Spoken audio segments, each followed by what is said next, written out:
ہزاروں لاکھوں سال کی عبادت اس شیطان کی، عزازیل کی، ابلیس کی، وہ رد ہوئی اور وہ کافروں میں سے ہوا۔ یہاں فرمایا وَاسْتَكْبَرَ، اس کا تکبر اسے لے ڈوبا، اس کا تکبر اسے لے ڈوبا۔ آدم علیہ السلام سے جیلسی، حسد اسے لے ڈوبا۔ اللہ کے نبی کو اپنے جیسا یا حقیر سمجھنا اسے لے ڈوبا۔ یہ ساری چیزیں حق ہیں۔ تکبر کیا، یہ بھی بندے کو تباہ کرتا ہے۔ اور تکبر کیوں کیا؟ حسد کر گیا۔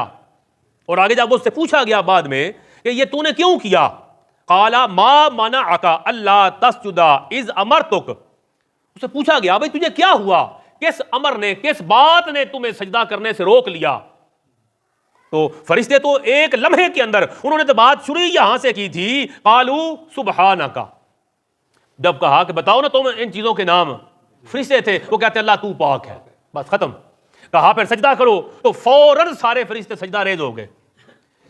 یہ ان کے ساتھ تھا، تو اس سے کہا کہ تو نے سجدہ کیوں نہ کیا؟ کہتا ہے انا خیر منہ، میں آدم سے بہتر ہوں، میں بہتر ہوں۔ یہ شیطانی چال ہے جو بندے کو برباد کرتی ہے، اور یہ اللہ ماشاءاللہ اچھے لوگ موجود ہیں، لیکن کم یا زیادہ ہر بندے کے اندر یہ پائی جاتی ہے۔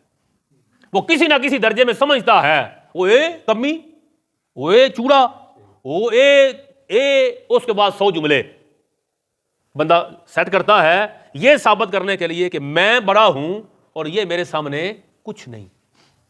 اور یہ شیطانی چال، شیطانی طریقہ تھا، اور وہ طریقہ جس سے شیطان اللہ کی بارگاہ سے رد ہو گیا۔ اس نے کہا انا خیر منہ، پھر اللہ کو دلیل دے رہا ہے، کہتا ہے خلقتنی من نار وخلقتہ من طین، اللہ کو دلیل دے رہا، اللہ میں بہتر ہوں، تو مجھے کہہ رہا ہے کہ میں آدم کو سجدہ کروں، میں بہتر ہوں کہ تو نے مجھے نار سے بنایا، آگ سے، اسے مٹی سے بنایا، آگ کو رکھے تو اوپر جاتی ہے، مٹی کو چھوڑے تو نیچے جاتی ہے، میں اوپر والا نیچے والے کو سجدہ کیسے کروں؟ تو اس کو برباد کر گیا وہ تکبر، اس کو برباد کر گیا وہ اپنے آپ کو دوسرے سے بہتر جاننا، اور اس کی وجہ سے اس کی لاکھوں کروڑوں سال کی عبادت کو اللہ رب العزت نے رد فرما دیا۔